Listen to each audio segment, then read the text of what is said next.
Good afternoon, everyone who's joining us, and welcome to the session that we're doing along with the Embassy of Israel on investing in a post-COVID world. This is a live chat with Professor Dafna Kariv, who's an Israeli researcher and an expert on entrepreneurship and innovation.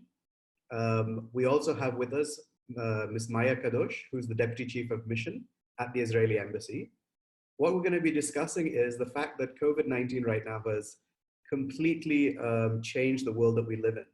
And that, of course, has ramifications for everybody on this call who is a startup, an entrepreneur, a company, etc. Whether you're a company that is struggling to survive because your market seems to have dried up temporarily, or you're a company that thinks that you've got this brand new opportunity because maybe you're in education or you're online, and there's this whole new market that's opened up and you're wondering how do you take advantage of it, this session is going to help you both. I want one thing to be remembered by all of you founders. Some of the strongest companies in the world today, including companies like Amazon, came out of a post-dot-com bust world. So the ones that do survive this are the ones that will thrive. So I'm glad you're here. You're taking the first step in making sure that you do well in this new environment. I do want to introduce very briefly what the Circle itself is. You may have seen on the post that the Circle is hosting. So the Circle is a co-working space, a world-class space in Gurgaon. It's funded by Hunch Ventures, which is a privately funded fund, a privately funded investment firm. And we have programs that help with corporate innovation, with AR, VR, and gaming. We have centers of excellence for those. We do startup incubation, and we do lots of collaborations that help you as startups to scale. So if you have any of those requirements, please reach out to us after this and we'll help you. With that, I'm going to hand it over to Ms. Maya Kadosh, who's the Deputy Chief of Mission at the Israel Embassy in Delhi. Maya, over to you. So, shalom everyone. I'm very glad that you all joined. It's really exciting to see so much willingness from people in India to hear from the Israeli experience. We always look at India as this huge, democratic, vibrant country, and we are so tiny and small, and to be part of what's going on here is really exciting in these times. I think Israel and India has a lot of similarities actually in this time. On the one hand, we started quite early, tackling the situation, closed our borders, took decisions that weren't easy for both governments about lockdown and closing out of school and unnecessary activities. On the other hand, I think we both in quite early stages understood that this is going to be over and we need to look at our future and what we are going to do. I'm very glad that in Israel, at least, we managed to bring, I think, the same qualities we had before the COVID-19 to serve us during this crisis. And I know that Professor Kariv is going to speak a lot about it, but how we took advantage of our ecosystem that consists of the government, the academia, and private sector, and bring everyone together to come with solutions that our citizens and citizens in other countries need. I can give some examples of the army working with startups about doing this almost homemade ventilators that can give first response team some abilities.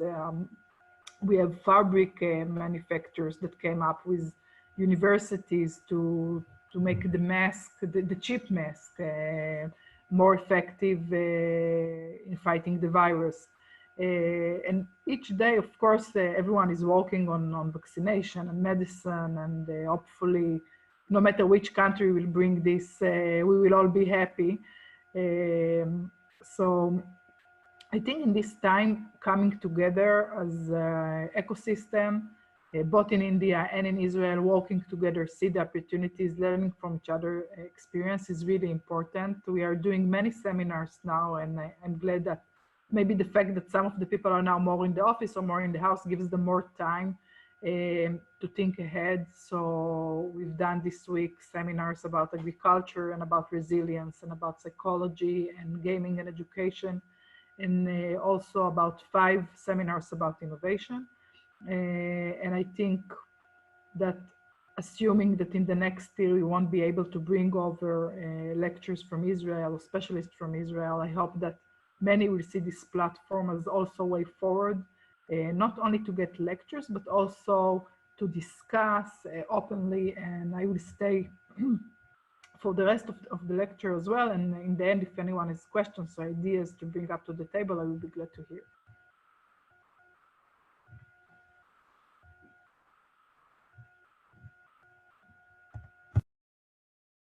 Yeah, sorry. I was just going to say thank you for that.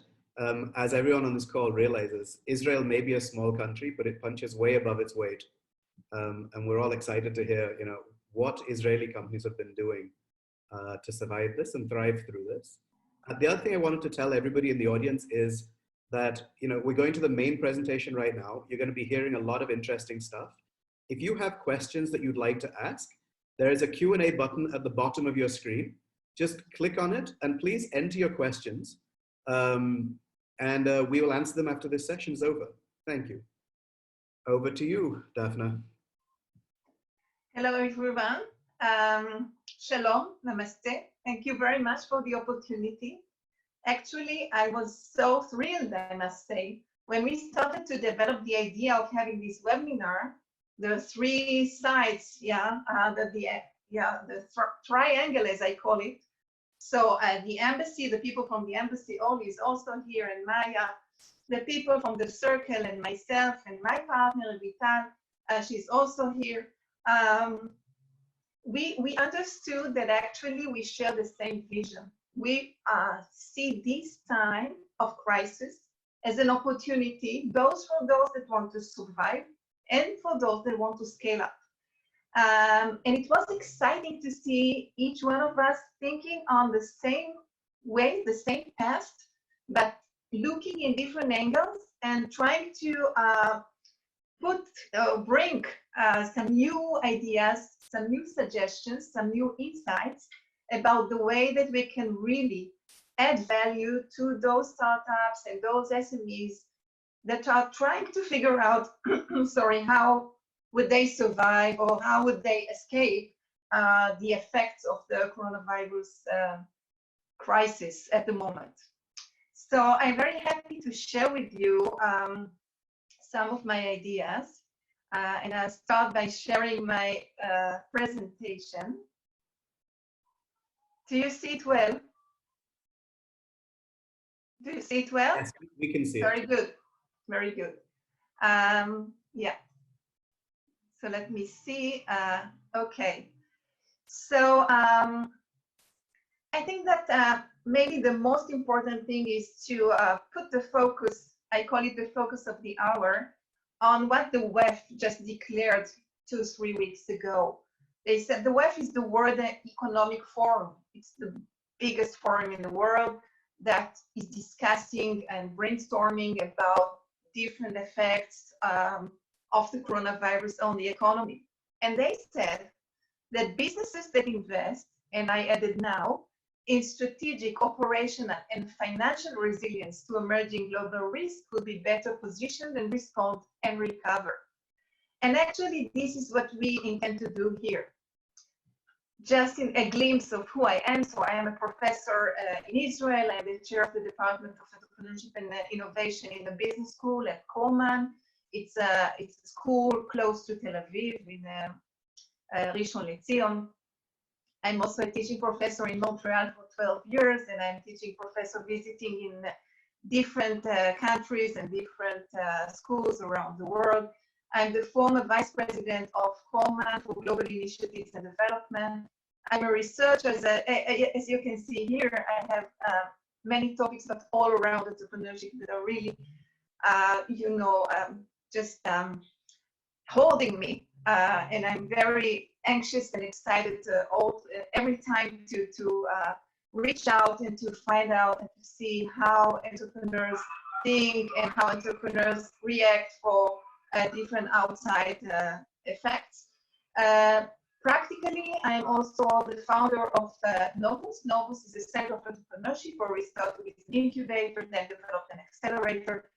Nowadays, we are thinking about, actually, we're in the midst of looking for a different idea, which is an open innovation platform. And I'm also a co-founder of a private business, Futuring, which means the future of the mentoring, which I and my colleague Novital, we are the great advocate and supporters. It's important for me just to set here what would be the webinar's goals.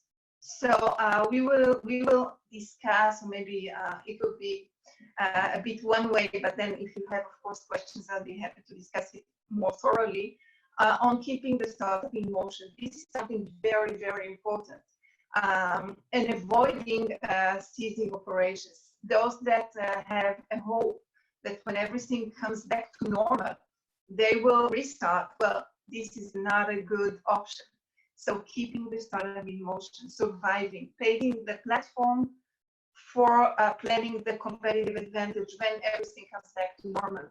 As I said, avoiding ceasing operations, exploiting the opportunities, and I'll stress it in a moment, and preparing for the day after. This is the agenda for today. I'll go very briefly on the general effects of the coronavirus on the economy. Then I'll delve into the impact of the coronavirus on startups, both on those that are trying to scale up and those that are having more the approach of survival. And then I'll go deeper into the directions on how to keep the startup in motion while strengthening exclusively the business, then the entrepreneurs and founders, and finally the ecosystem. These are, I would say, insights and suggestions that come from my research and come from my experience and specialty and the daily work I have with my startups in Israel and around the world. And finally, some, I would call them then generic practices for the here and now that everybody could just, after the session, implement them. And of course, Q&As. So let's start at the overview. I think that the most striking thing is that everything is panic now. So we don't have even a formal document coming from a formal worldwide association, governmental body, or anything saying the same thing. We get every day different types of documentations and reports and statistics and everything. Everything is really panic, and this is also something that we can feel very dramatically. So, for example, you have panics in the financial markets. You have panic buying, which mostly is related to households, but not only, also startups and SMEs that are panically buying. That's the reason that there are some shortages in supply. We have unemployment. Your voice is cracking for some reason. Could you just check the microphone or try again? Okay. Is it better now? Yes, it is. Okay, sorry about that. In terms of unemployment, so we have temporary unemployment, we have mainly urban unemployment. We don't know yet what would be the temporal status of those temporal unemployed people. Will they have a place to go back? And also we have very interesting statuses of the VCs, of the venture capitalists. Actually, we solve them into three types. One would be those that are scouting very intensively, amicably, for those startups that are directly trying to find any type of cure for the pandemic, for the disease itself. So lots of money and very intensive scouting. Is it okay? Yes? It's still not good. It's still not clear. Crackling a lot. You can hear me? It's cracking. Okay. Seems fine now. Just maybe talk slow. I don't know why it's crackling. Okay. Is it okay now? Can I proceed now? Yes. Yes. Okay. So I hope you heard about the first type of VCs. Would you like me to repeat? That's okay. Okay. A second type of the venture capitalists are those that are scouting for startups at the moment, but they are scouting, I would say, not that panically like the first type. And they are mostly interested in those startups that are doing something for the crisis, trying to facilitate the situation, but are not directly working on the cure. And then we have a third type, which are those that are, I would say, passive at the moment. They are just maintaining the portfolio that they have, but they don't do anything else. And this is a very good opportunity that we will discuss it later. And then we have two very interesting phenomena as well. One is the sectors that are overnight irrelevant. Showbiz, restaurants, malls, they're not relevant anymore, and we don't know when do we get back to normal. We have the others that became crucial, vital, very, very important. Those sectors might be like the deliveries, remote communication, education, virtual education, of course, anything that has to do with medicine, but not necessarily they have the solid platform to maintain everything. And I would say also, let's look at the medical devices, technologies, and everything. They were used to have a very prolonged span of time to work, to develop, to test. Nowadays, they are under pressure to shorten the span, and they have to give us the achievements very quickly, very rapidly. So yeah, they also encounter the difficulty of not having the right platform, the right timely platform. So this is an overview. If we look at startups, then we have, I would say, the bad news and the good news. Let's start by the bad news. The bad news you see here. So investments for startups are declining.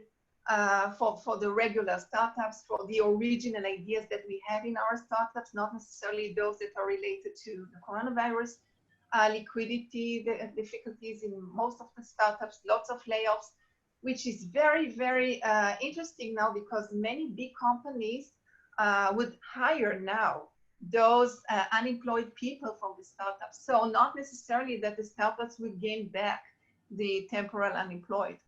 Then some of them do not have enough cash in order to end the year. We see many difficulties in closing deals, in reducing budgets, and so forth. We see here also the sectors that are most affected by the coronavirus, negatively affected: services, household, manufacturing, and retail. So not very good news, but we do have good news as well, and not by mistake and not sporadically. I just chose those pictures. You see here Netflix, you see here Zoom, you see here Walt. So we have some sectors that are really growing now, and they are scaling up. And we need to understand what exactly they do there, because, okay, we have external forces that, well, are more profitable for us or more for some of the sectors. But let's look down deep inside and see what do they do in order to keep it and scale it. So for example, some startups, as we said, in the medical device, in the digital health diagnostic and so forth, are really prospering now, but also those in the gamification, home sports, and I will give you real examples and the case studies in a moment. We have lots of sources for financial support, sources that we were not expecting, and we did not know them in advance, and they have big pockets now, like government-based offices, world organizations. The largest companies now are really into donating and investing in startups and ideas. The richest funds, like Bill Gates funds and his wife, and many others. So this is something that when we have a foot in the door, because when things go back to normal, we would remember that they have some money, and we will see what to do with that. And then we have, of course, as I said earlier, dramatic increase in sales in many products. You see here the mask. They would never expect it, of course. the Zoom and the teaching, the different type of teaching, and many other ideas. And what's very important here, that these are not only the products themselves, but also I would say the technologies, because people are at home. Some of them are bored. Some of them became much more interested in anything that has to do with the internet. So they are early adopters. And this is a fantastic opportunity for startups to improve their technologies like the IoT, the machine learning, the AI, and so forth. We also see here something that is really interesting, that the mood of the startups, this is actually based on Israel. So it's very important to see those research figures elsewhere as well. But Viola just tested some startups and founders of entrepreneurial businesses, and they figured out that the mood is still positive and very optimistic. So I'm not going to go over each one of those, but trust me, businesses are still growing, at least conceptually. And this is something that I want to share with you. Again, based on my research and based on operations and conduct and performance of startups. Startups now, they are actually encountering simultaneously two different effects. One would be the negative effect of we have just discussed with the liquidity and anything that the other difficulties that I just mentioned. But they are also the one very fortunate to be now startups and not big companies in times of crisis. And I will explain why. Startups are much more agile and they are ready to pivot comparatively to the big companies. They don't have much to lose. Usually we see small startups, we see those that are not heavily invested and they are, as I said, more agile, so not so much to lose. They have an entrepreneurial mindset. This is something that everybody wants to have in their businesses, but when we are in a big company, the entrepreneurial mindset and the entrepreneurial vibe are minimized, or we don't see them well. They are not as well represented. And something that is really important, startups are born into crisis. This is the way, this is the flow. I mean, they have an idea, but the technology doesn't suit. They have expectations about investment, but they don't get it. They would like to have experts, but they don't find the experts. So everything is very dynamic. We usually call it a roller coaster. So being in this specific crisis would be one more crisis in the line or in the list of crises that they are already used to. At least they are perceiving the crisis is something that they are used to. They are more proactive in exploiting opportunities. And as I said, I'm going to emphasize it and stress it. They are proactive. As I said, nowadays, they are also sought after. So the prestige of the startup would be much, much higher when things will go back to normal. And they are, of course, equipped with innovation practices. And Maya just mentioned that there were so many webinars on how to embed innovation into the companies. So they have it already. So this is a good status, I would say. And I would like to share with you two cases, very interesting ones. So one is Soapy. I know them very well because they have been incubated in my incubator in Novus. And Soapy is a sun-powered, I mean, it's a container, which is a sun-powered hygiene station. So it started by a plastic container that transformed air into water, which is not a patent. This, of course, in humid places. But the idea was that they have added a device, a smart device, which is an IoT and also an AI, a machine learning. And it could measure the exact dose of soap and water to be dropped in order to wash the hands. This was meant for children in schools in India. And the business model was mainly from donations from associations that wanted to maintain or even elevate the hygiene of kids in India. So they have just identified the opportunity now, since we know that prevention of the coronavirus would be through washing hands with soap. And they decided to expand the market into actually the whole world. And here they are. They have been declared, nominated by the Forbes, you can see here, as one of the Israeli companies that are fighting against the coronavirus. Nowadays, they are really prospering in terms of sales and production and everything. So you see how an opportunity, just identifying an opportunity, would benefit a small business. Now let's see something else. Here we see CU, and this is a matter of exploitation. So while SOAPy is identification, here we see an exploitation. The difference is that they have done something for the product or the technology. So CU actually is a startup that just locates cameras in malls and big stores in the malls in order to measure the occupancy and lines, so that it gives analytics to the management about customers' occupancy in the mall. Nowadays, of course, they don't have any business at all because malls are closed and we don't know yet when they would be opened again. So they have decided just to add a feature, a technological feature that would enable anywhere to be, I would call it like a human mobile. So when you are close to a person, more than the social distance, which would be 2 meters, then you will get a sign and you can just make sure that you are not infected. So here you see that just by adding something that is really, I would say, marginal in terms of technology, but very substantial in terms of the coronavirus, you see how you can, it's not only scale yourself, and in this, for this startup, this is survival because they didn't have any business at all, and now they do. So you see that everything has to do with the power that's coming from the people themselves.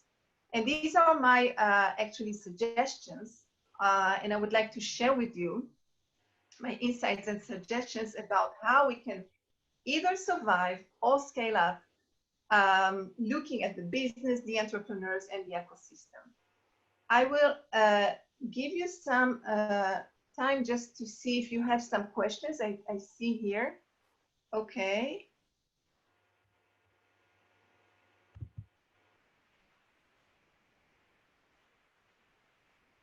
Okay, so the question here is about, I would say, timing. When would be the best time to launch new programs or new businesses while looking at both the customers and investors? I think I have some of my responses in this presentation. So I'll go over the presentation, but if I don't respond it well, so please ask me again when I'm done with it. I think that you will get some insights from here as well. So let's start by the business. Here are my ideas about the business. What can we do now when we are in time of crisis? So first of all, digitalize your business activities. This is most important. I know that most of us think that everything is digitalized already, but that's not true. We are usually digitalizing the core of our business. So do it now with the periphery of your business. I just heard from one of our startups that have digitalized a new line of working directly or being in contact directly with the users, actually the former users, because he's selling tickets for shows, but there are no showing football games, and there are no shows and football games anymore. So he just constructed a new line, digitalized a space, I would say a virtual space, where customers could just give some insights, give some ideas, share with their expectations about this specific startup, how it should be either improved or should give them what they want in the crazy situation that we are here. So this is very important. The second thing that is very, very important, and it has to do with the questions that I just got. This is the fantastic time, a very good opportunity to build new strategic partnerships, because your partners, as I said before, might be big companies that are now very willing to contribute to the ecosystem. They might be VCs, and VCs at the moment, as I said before, they have three types. They are confused. They don't know yet what would be the situation and how would they lead their portfolio. So this is a good time of confusion, not only yours as startups, but also the ecosystem is confused and uncertainty is all over. So yeah, just list your values, list what you do, list your achievements, and tell your future partnerships or potential partnerships, here I am, and I would like to discuss with you what we do and see if we can join forces. This is what the CU startup has done because they lost their businesses, because the malls don't operate, they are not functioning anymore, and see what happens. Something else that is really, really important, and when you are at home now, it's an amazing opportunity to do that. And I'm sure that the circle would help you a lot in this. Share your existing platform, or I would say, just build a platform and share it. Here is a very interesting example. You see here ZenSource. ZenSource is, again, a startup that is working with they are tracking occupancy with the machine learning in restaurants. Again, no businesses. So what they have done is they took the same, I would say, platform, and they just shared it with airports. Now, it's interesting because airports were not part of their customers and not part of their partners.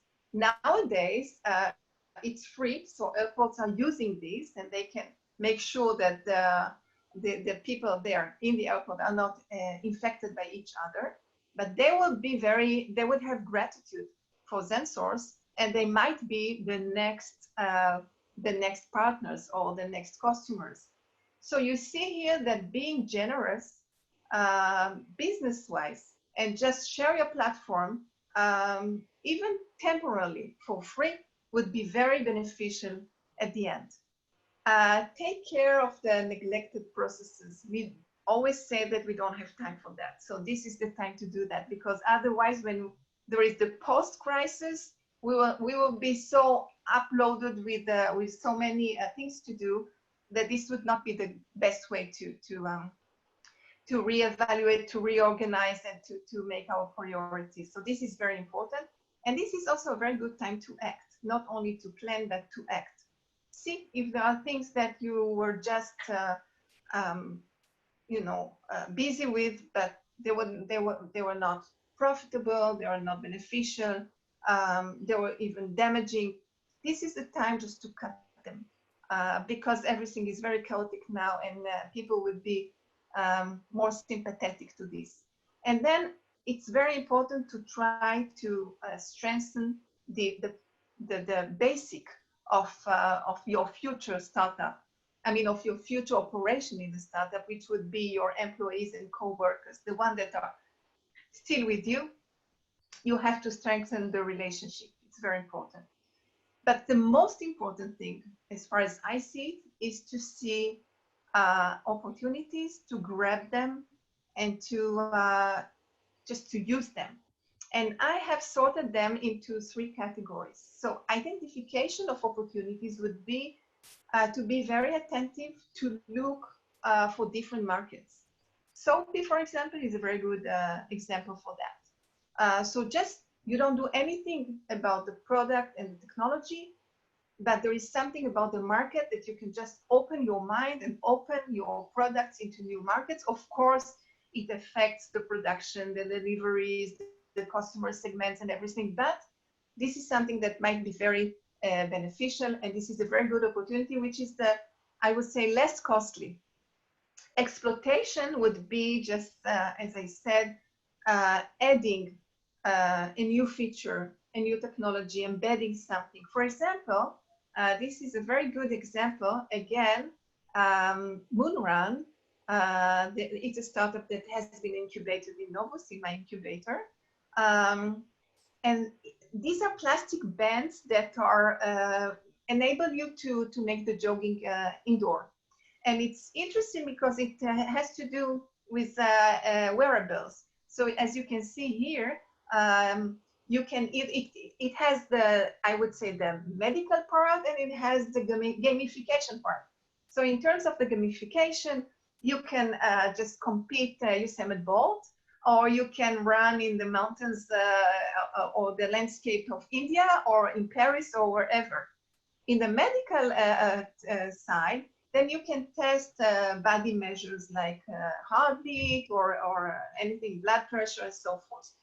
What they have done, they have just put also the measure of fever. So you can measure your fever, which is very important nowadays when you want to make sure that you are not infected.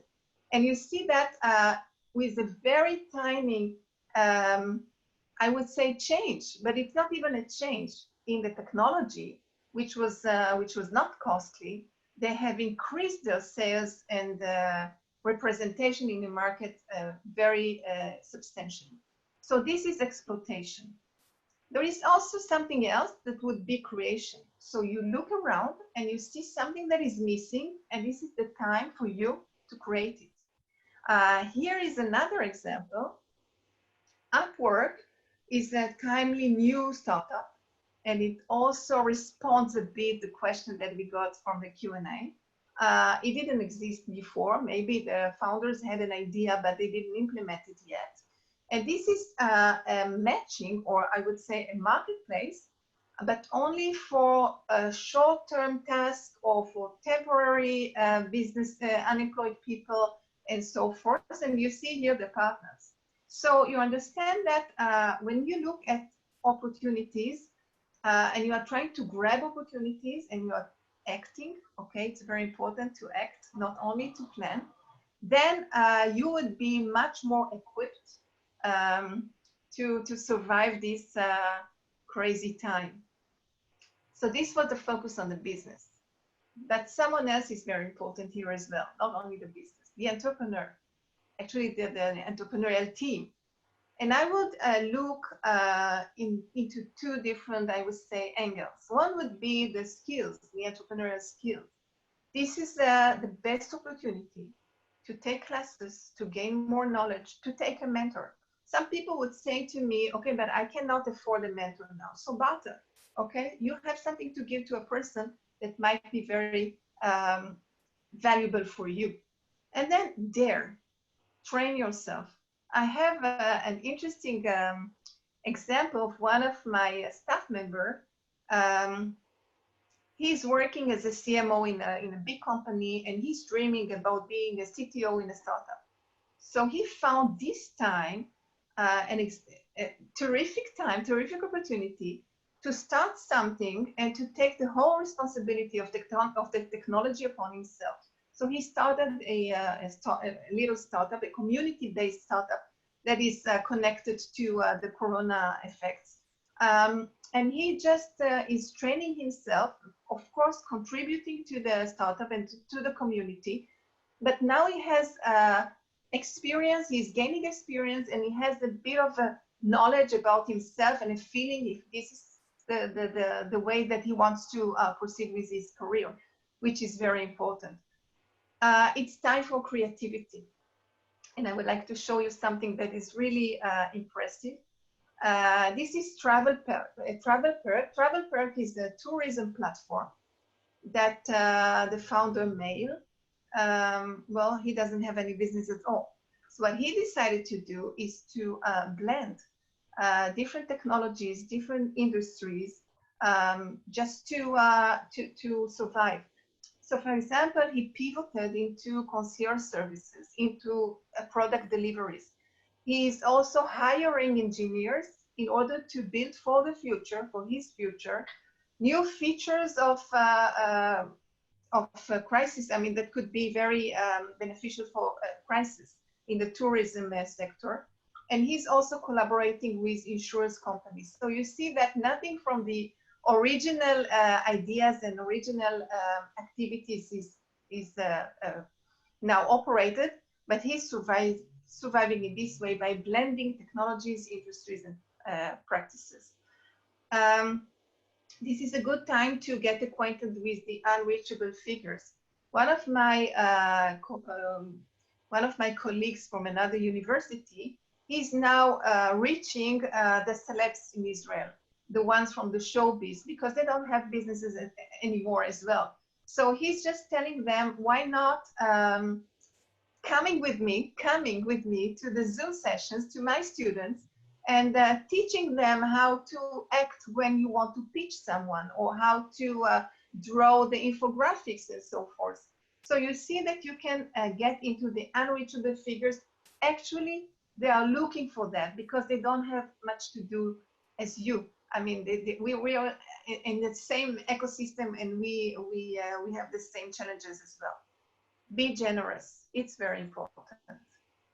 You see here many examples of different startups all over the world that just share their either platforms or services or products for free, of course, temporarily. But when you are generous, as I said, something good will come back to you. You also have to be resilient for yourself, for your team, for your employees. You have to identify your strengths and understand that even if outside it's hectic and crazy, you still have your strengths. So even if they cannot be represented now outside, they are still your strengths. And this is very, very important, and it builds your resilience. You have to surround yourself with positive people and to get rid of those that are negative. You cannot stay or surround yourself with people that would be pessimistic and will damage your mindset. And then it's a great time for gratitude, for appreciation. And actually, it's I wouldn't specifically recommend to go to a person and just tell him that, or her, that you have gratitude for what they have done to you. But just think about that, and you will see that it makes something more clearer and more coherent in your mind, and you feel much better after that. I know it sounds a bit out of context, but I can assure you that this is something that really builds your resilient mindset. And the third thing, which is very important, and we tend to, I would say, avoid it or neglect it, is the ecosystem. Because when we are in times of crisis, we look inside ourselves and our businesses. But in order to build your tomorrow, it's very important to make sure that you are in contacts, I would say intensive contacts and not sporadic ones, with your ecosystem.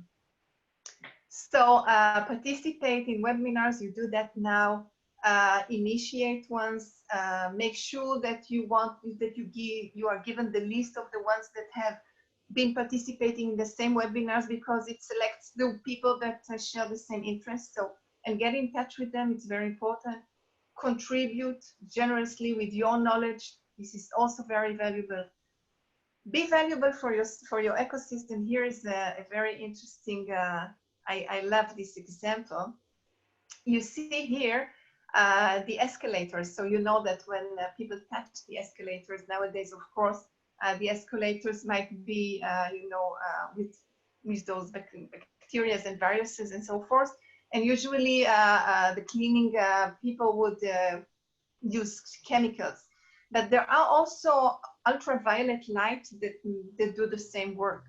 So you see those generous people, they have just created and designed a light box that is actually an ad for them, even though their names are not written here, but they just contributed something, and you see how generosity will come back to them, and how value would come back to them.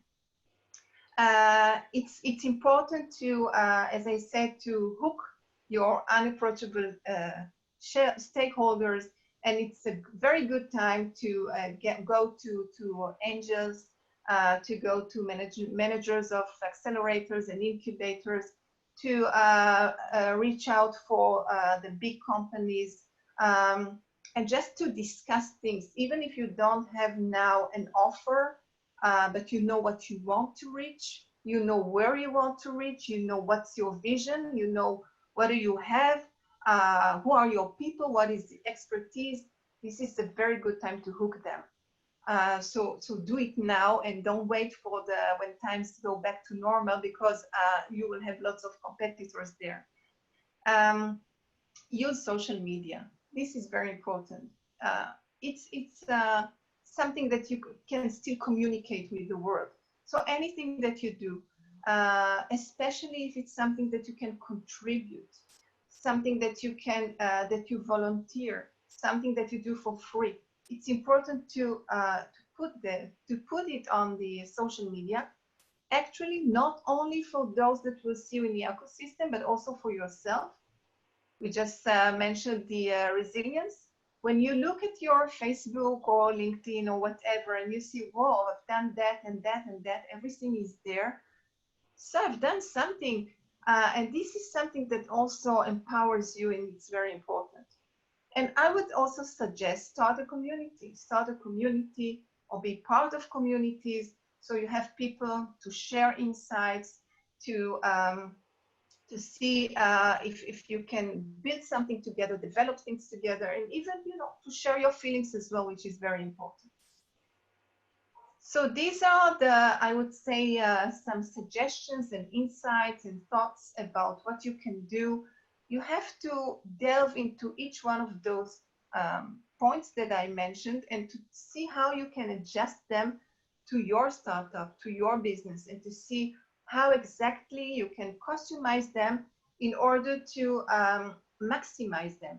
But do it now. It's very, very important to do it now. And here I would like to share with you some, I would say, general practices that are very important, and they could be applied everywhere, anywhere, by anyone. So this is a very good time to operate all your organizational procedures and such structures in a lean model.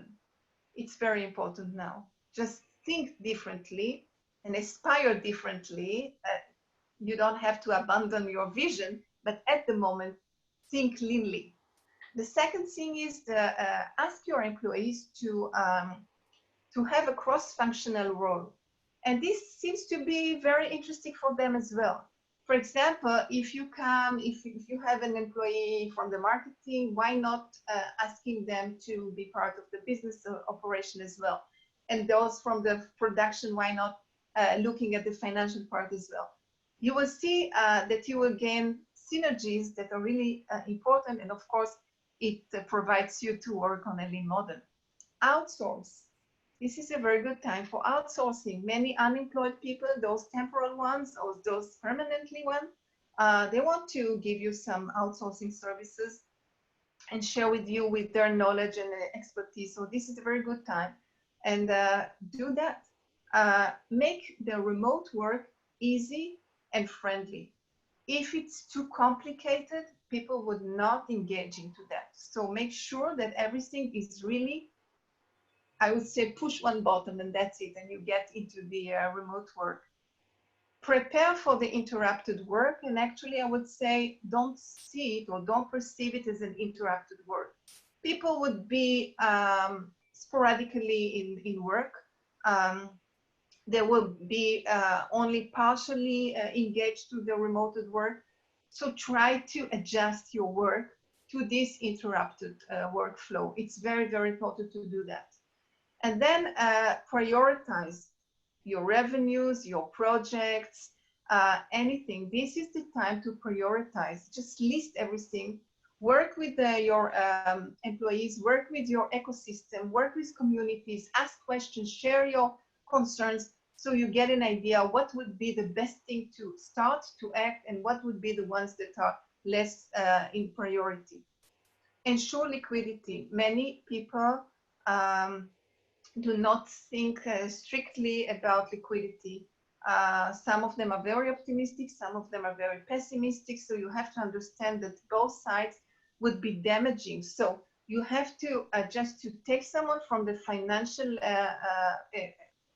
industry and just to work with them and to understand what exactly would be the best, again, tailor-made, customized way for you, for your business and for your startup to work in terms of your new businesses and your new collaborations.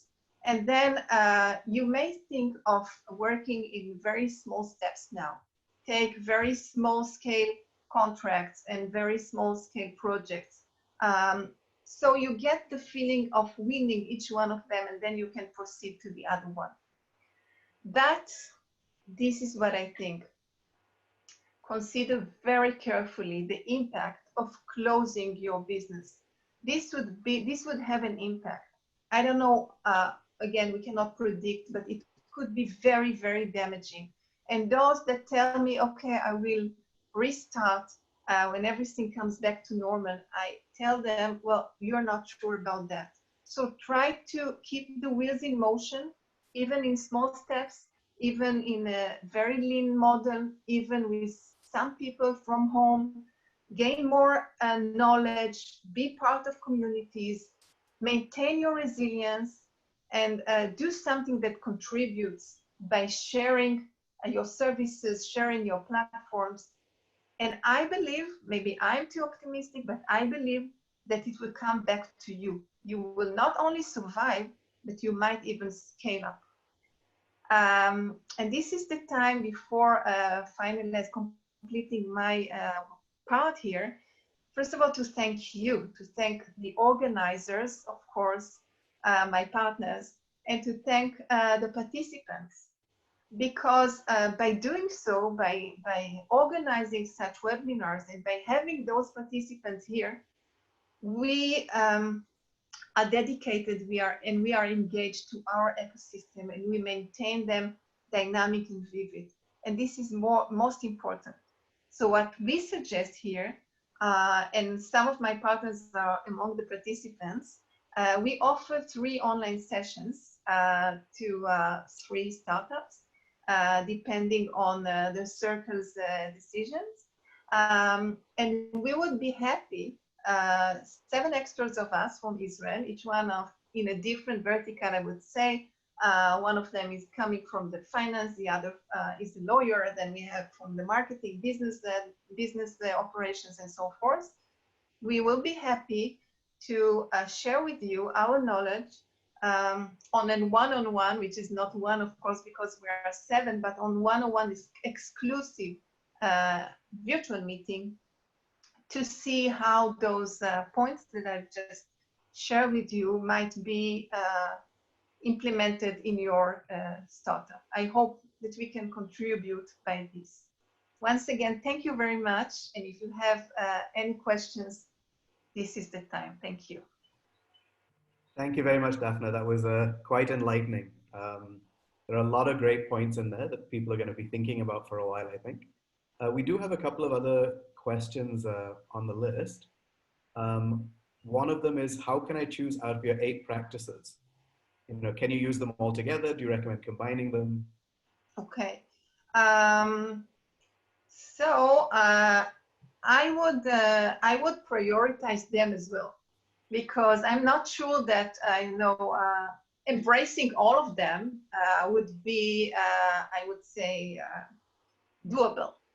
So first of all, I would start by the first point, looking at what I have, who are my people, who are, the employees, who are the ones that I'm working with from the outside, let's say the stakeholders, what types of activities and processes do I implement, and start to think, I would say jointly, not by yourself, but with other people as well, maybe even people outside of the business, so they have a clearer mind, they're not as invested, I would say, emotionally as you are, and try to see how you can just make it as a lean model. A lean model in terms of being modest in your aspirations, being realistic in terms of liquidity and financial parts, and being maybe more visionary in terms of what do I have to keep now in order to make sure that I can really implement my vision on the day after. So I would start by listing what I have, and then making those ideas for myself, or at least drawing or outlining for myself the ideas of what would be a lean model.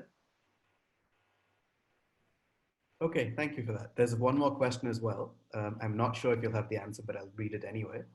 Do you have any lessons from the China economy post-lockdown? Now that China is supposedly returning to work in portions of it, do you have any insight into how that's going? No, I'm sorry. My expertise is mostly in the Israeli ecosystem. Although I have some partners in China, and as you said, I mean, they just started to get back to normal, still with the masks and the gloves and everything. But yeah, they are very determined to go back to normal.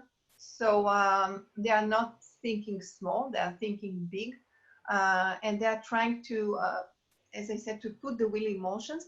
But it's interesting to see that those specific partners that we have, they were working all the time. So they did not cease and they did not stop anything. They worked from home.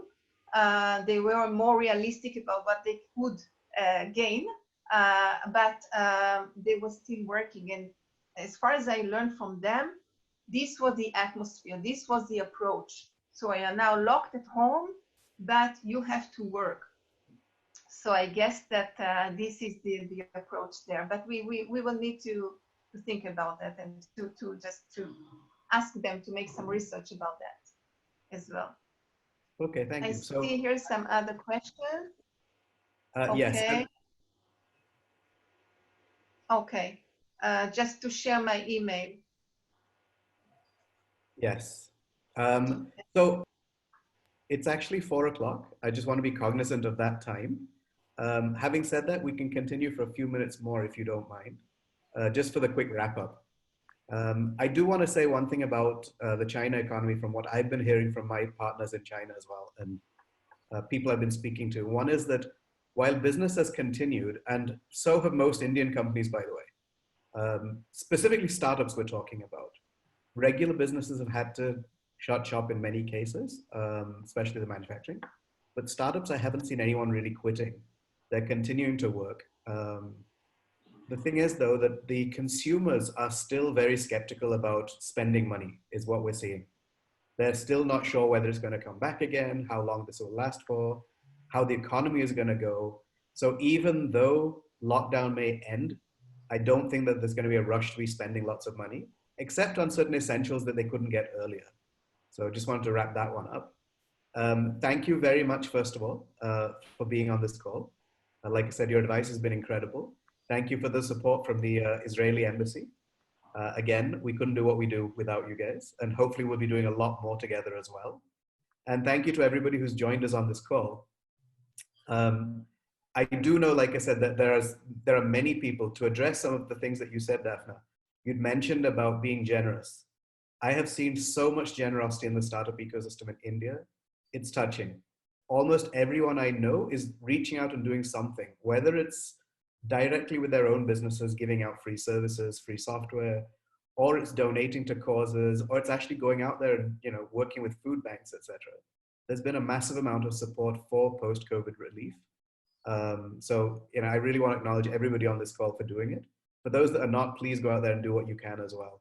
The two things that I want to add is, don't just look at your current response. There's a lot of emphasis right now on the situation that we have today and how do I survive it or grow from it or whatever. But I really want you to take a look at what the world is going to look like post-COVID. I'm not talking in a month's time, I'm talking in 6 months' time, 1 year time. There are many drastic changes coming. Are there things that you can capitalize on in your business? On that same note, can you take opportunities of adjacent markets to your own? Some of those examples were shared by Professor Dafna. But for example, one thing that I've seen is that a drive company that used to supply drivers for personal use has found obviously that that can't happen. There are many local stores that require deliveries to be made and they can't find drivers. So they've pivoted to helping those guys out. Can you guys find adjacent markets that help you to grow and utilize some of the core stuff that you've built in the past? So things are hopeful. There is definitely challenges. I'm sure you guys are up for it. Thank you for listening to this. Any other notes to wrap up from either of the other panelists? Yeah, I wanted also to end this session, first of all, with thanks to Circles for being part of it and being our partners in this journey, and to Dafna that gave us from her time and generosity and willing to keep doing so with the Indian startups. I think it's really important. I also share the optimism. I think what we learned in our very short time of independence is we faced a lot of hardship in Israel. I think many people know we had wars, we had terror attacks. We didn't face something like this that is a global challenge, but I think what built our resilience is the understanding that things will be different, but will be okay. And we managed to grow out of the crisis we are in. And it's only because of the people and because of you. And if you believe in it and if you work on it and you will give yourself opportunity, it will happen for India as well, I'm sure, and other places in the world. I think the only thing that's unique about Israel is like we've been through all these crises before, and we know there is a light in the end of the tunnel, so we can share it with you that there will be a light. And I want to wish all the new startups good luck, and I'm sure we hear a lot about you. We are here for you if you want to share your app or startup with us, if you want to find an Israeli partner to what you're doing, if you want to think with us, if it's relevant to the Israeli market, so you can approach me or you approach Orly, and we will be glad to help you.